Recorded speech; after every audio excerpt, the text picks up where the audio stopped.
comienza el espacio con información sobre temas jurídicos. Derecho a la radio. Con el análisis, la voz y el enfoque de especialistas en el derecho, la aplicación de la justicia y el respeto a los derechos humanos.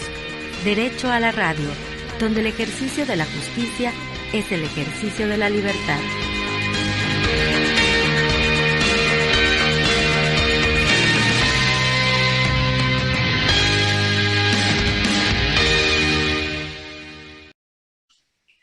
Muy buenas tardes, tengan todas y todos ustedes, sean bienvenidas y bienvenidos a su programa Derecho a la Radio. Este es el primer programa del año 2022, como cada miércoles en punto a las 19 horas, estamos transmitiendo desde el 94.9 Universo FM, la estación de la Universidad de Colima, y les invitamos que también nos sigan a través de las redes sociales de la Facultad de Derecho Oficial en el Facebook y en el canal de YouTube, Facultad de Derecho UCOL. Y bueno, como cada programa se encuentra con nosotros nuestra amiga Bárbara Mancera. Hola Bárbara, muy buena tarde. Bienvenida a este inicio de año.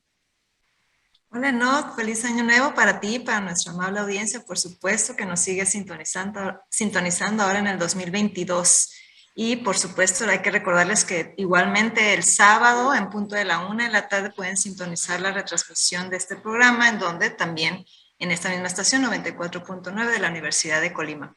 El tema que vamos a abordar el día de hoy es muy interesante, es el de Estado laico y objeción de conciencia.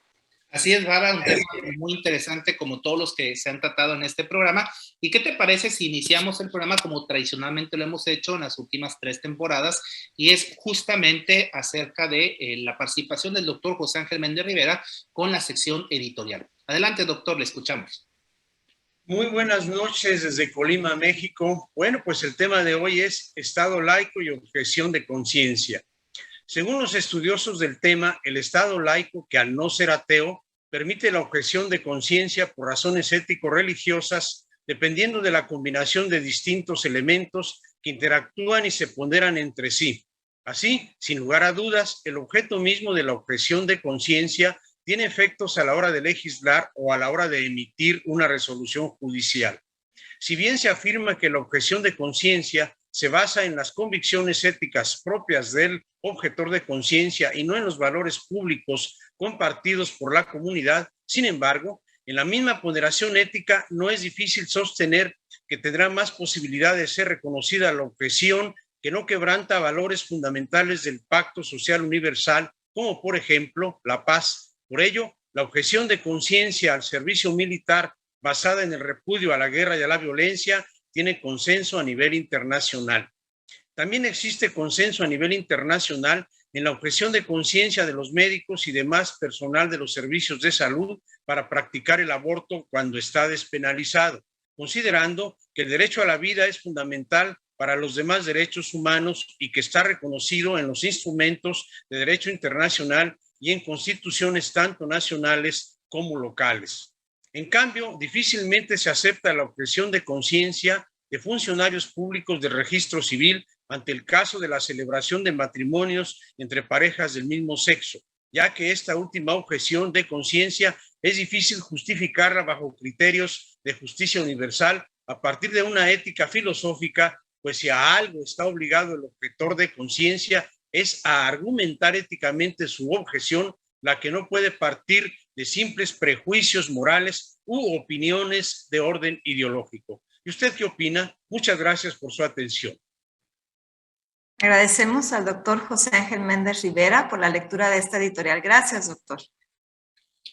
Bueno, para quienes recién nos acaban de sintonizar, les compartimos que abordamos el tema relativo al Estado laico y la objeción de conciencia, y quién mejor para abordar este tema que la maestra Adriana Elizabeth Mancilla Margali, quien es profesora investigadora de tiempo completo de la Universidad de Colima. Bienvenida, maestra Adriana, a su programa Derecho a la Radio. Hola, ¿qué tal? Mucho gusto de estar con ustedes y agradecida por la invitación. Bienvenida, maestra, y bueno, aprovechar para entrar en tema. ¿Qué debemos entender? No sé si nos puede explicar a nosotros y a la audiencia, ¿qué debemos entender por Estado laico? Sí, el Estado laico es esta manera de configurarse en la entidad estatal de tal manera que permita la expresión de las diversas opciones religiosas de los diversos grupos humanos que integran esa sociedad políticamente organizada, sin restringirlos más que en la medida en que sea necesario para la preservación de la propia comunidad, y sin hacer valer solamente uno de ellos como una posición estatal, como una posición oficial que debería ser asumida por todos. En este sentido, el Estado laico, entonces, no es lo mismo que el Estado ateo, como lo mencionaba ya hace un momento el doctor Ángel Méndez Rivera. En el Estado ateo tendríamos una prohibición absoluta de las expresiones religiosas o morales, y en cambio el Estado laico es simplemente esta postura, ¿no? Esta posición de permitir la coexistencia y la expresión armónica de la diversidad religiosa, moral y ética.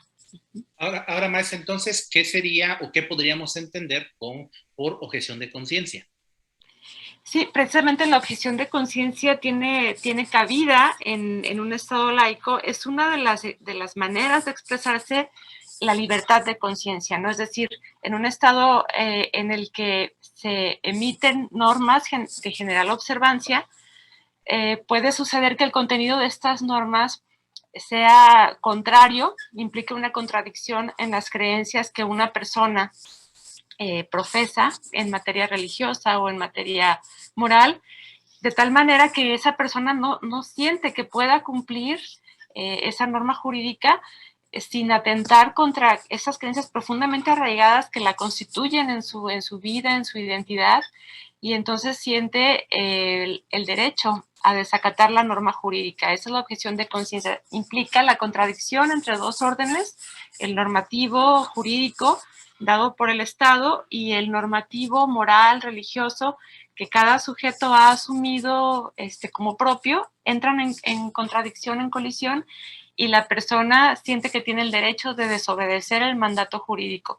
Y en los estados laicos este derecho de la persona suele ser reconocido, porque en la medida en que no afecta, digamos, la prevalencia del Estado y no afecta valores importantes de la convivencia armónica, entonces se permite que las personas puedan hacer esta expresión de objeción de conciencia. Interesante, y justamente retomo este tema de la expresión armónica de las creencias religiosas y morales. Y bueno, esta objeción de conciencia de la que usted refiere puede prevalecer sobre el Estado laico o la laicidad del Estado que usted menciona. Y vaya, es que no es que prevalezca, sino que de hecho el Estado laico es la condición misma para que pueda suceder la objeción de conciencia. Lo que sucede en la objeción de conciencia es que esta persona, individualmente considerada, encuentra esta contradicción entre lo que cree y lo que el derecho le obliga a hacer. Entonces decide desacatar lo que el derecho le obliga a hacer sin poner en riesgo al Estado. El Estado laico lo que hace es permitir esta expresión que es individual, y eso es importante decirlo. La objeción de conciencia es algo eminentemente individual, y precisamente por ser individual, no significa un riesgo de extinción, digamos, del orden jurídico o de las normas jurídicas tal como siguen prevaleciendo, porque no significa una modificación en la política pública o en la norma jurídica, sino simplemente la atención a un caso concreto de contradicción de criterios.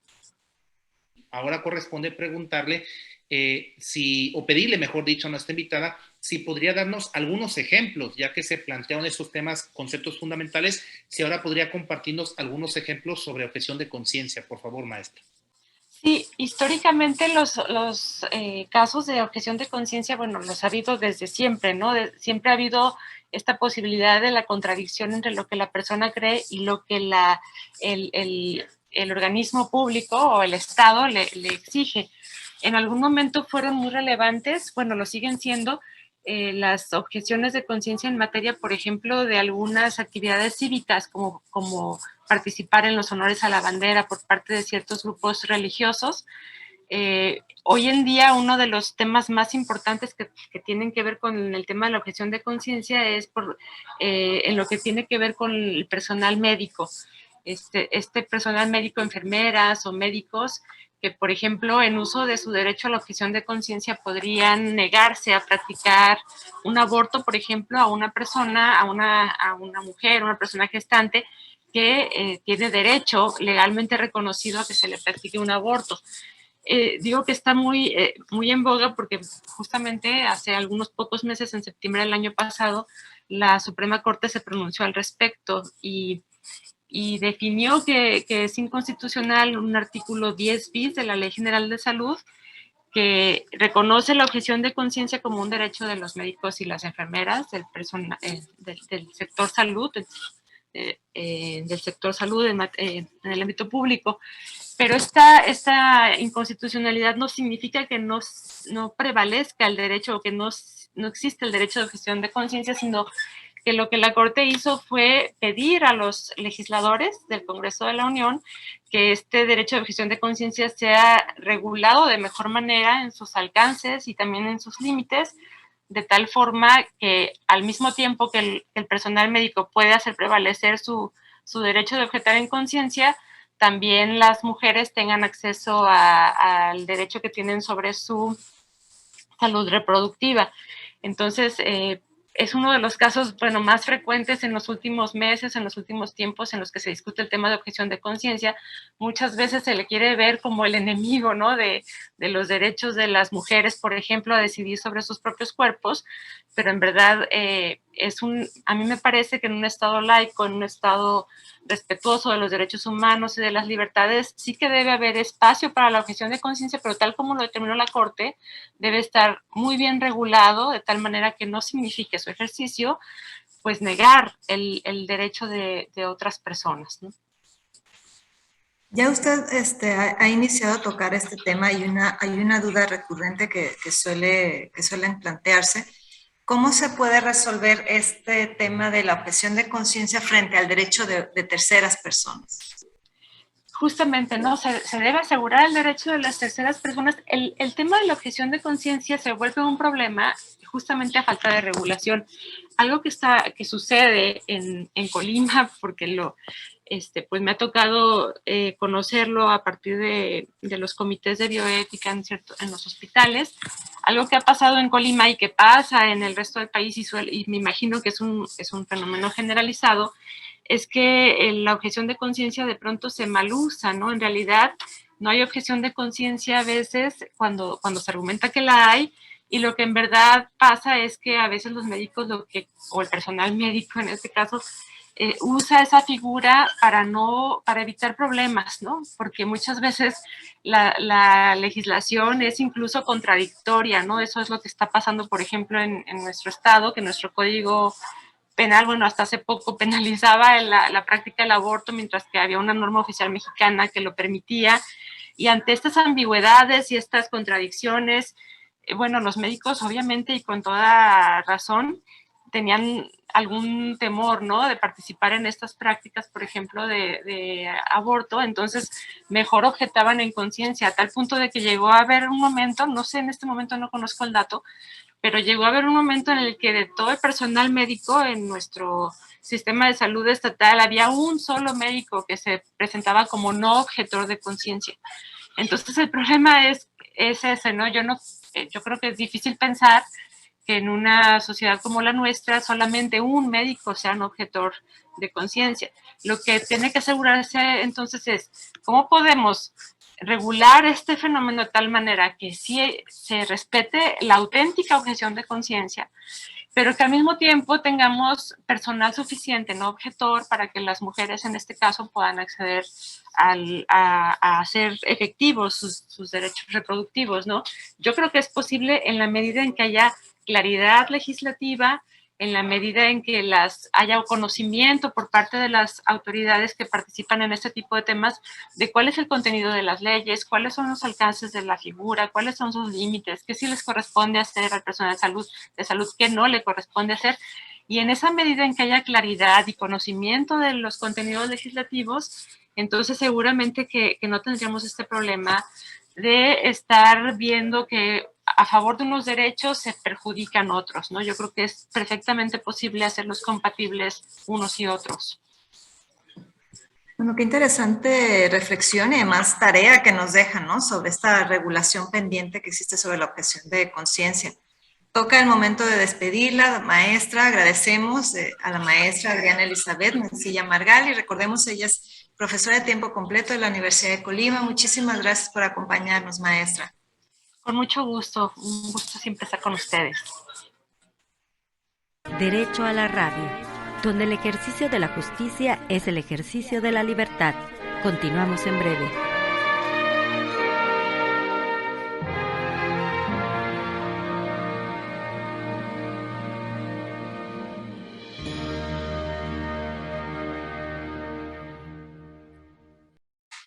Y bueno, continuando con el programa, ahora le vamos a dar la bienvenida a nuestro amigo, el licenciado Francisco Javier Mayoral Flores. Recordemos, él es coordinador del bufete jurídico de la Facultad de Derecho de esta Universidad de Colima, quien el día de hoy, en esta ocasión, nos va a hablar sobre el tema de la patria potestad. Bienvenido, maestro. ¿Qué tal? Buenas tardes. Es un gusto poderles saludar a ustedes y a nuestros radioescuchas. En esta ocasión abordaremos el tema de la patria potestad. Esto, bueno, derivado a algunas de las consultas que nos han hecho nuestros usuarios y la duda que subsiste con respecto a este tema o a esta figura jurídica como tal. Hay que establecer que la patria potestad es una figura jurídica que corresponde tanto a un derecho como a una obligación. Cuando hablamos de derecho estamos hablando de esas facultades que tienen quienes las ejercen para tomar decisiones respecto de la formación, educación de los hijos. Y cuando hablamos respecto a las obligaciones, corresponde a aquellos deberes que la ley le impone a estas personas que ejercen la patria potestad para fomentar o contribuir a esa formación que hablábamos como parte del derecho. En este sentido, bueno, habría que definir quién puede ejercer la patria potestad. La patria potestad naturalmente la ejercen los padres, es decir, el padre biológico, padre o madre biológico, ejercen la patria potestad. Sin embargo, a falta de estos, la ley establece que los familiares pueden ejercerla, ya sean hermanos, ya sean ascendientes como los abuelos, pero también la pueden ejercer la patria potestad aquellas personas que adoptan a un menor. Entonces, tenemos tanto el aspecto natural, que es una relación biológica, como aquellas que dispone la propia ley. ¿Para qué nos sirve la patria potestad? Bueno, es un vínculo que da a quien le ejerce, en este caso a los padres, con respecto a los hijos, una representación legal, ¿sí? Para representar a estos menores tanto en su persona como en sus bienes.